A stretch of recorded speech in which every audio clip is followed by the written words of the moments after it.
مساء الخير، يا رب تكون بخير. انا جاي لك دلوقتي علشان خاطر اقول لك ما تزعلش وما تضايقش نفسك. مهما يكن انت مريت بايه ومهما يكن انت في ايه بالظبط، ما تزعلش.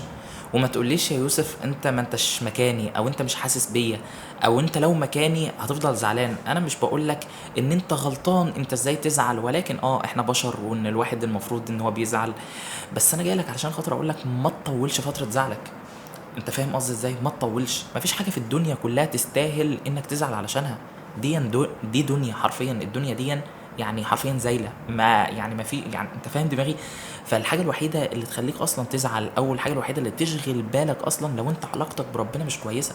دي الحاجه الوحيده اللي تخليك تقول لا انا لازم احسن علاقتي بربنا. لكن ايه اللي يقول لي كده؟ ايه اللي يخليك تزعل؟ انت دلوقتي لما انت قاعد زعلان ومهموم ومتضايق، هل في حاجه رجعت؟ هل في نتيجة ضاعت منك رجعت؟ هل في علاقة باظت منك هترجع تاني؟ هل في حد مات هيصحى تاني؟ لا طبعا. لا طبعا حرفيا. فبالتالي الواحد ما يزعلش، الواحد ما يقعدش يفكر كتير.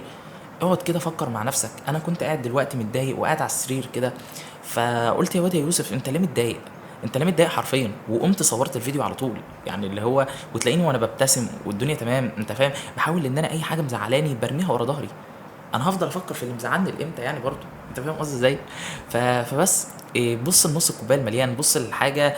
يعني بص ان انت حياتك كلها في ايد ربنا، يعني انت فاهم قصدي ازاي؟ فدي حاجه اصلا تخليك في حاجه يعني كده، انك ما تزعلش ولا تتضايق ولا تقلق اصلا. ما تقلقش من المستقبل، ما تبصش بقى انا هتجوز ازاي، انا هلاقي شغل منين، انا مرتبي قليل، انا مثلا ما دخلتش الكليه اللي انا نفسي فيها، ده انا ما جبتش المجموع اللي نفسي فيه، ده انا شوف تحس ان هي كلها حاجات دنيويه، وتيجي تبص تلاقي ان دي كلها حاجات في ايد ربنا. يعني اصلا ربنا مش بيجيب لنا غير خير. حرفيا ربنا بيختار لنا كل خير. فليه الواحد يزعل على حاجه خير؟ ليه الواحد يقعد يبص تحت رجليه وكأن دي نهايه الدنيا وهو ما هوش عارف؟ مع ان في نفس الوقت هو لو قعد كده فكر مع نفسه هيلاقي لا، ده انا ربنا كاتب لي الخير. طب انا ليه قاعد زعلان؟ انا ليه قاعد متضايق؟ مين اللي يستاهل ان الواحد يزعل علشانه؟ ولا اي حد.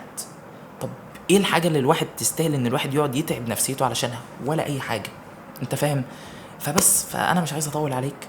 فانا عايزك تبتسم وتبص للحياة كده يعني اللي هو ايه، كله هيبقى خير، كل حاجة هتبقى جميلة، كل حاجة هتبقى حلوة. وبس، ومش هطول عليك. يلا سلام.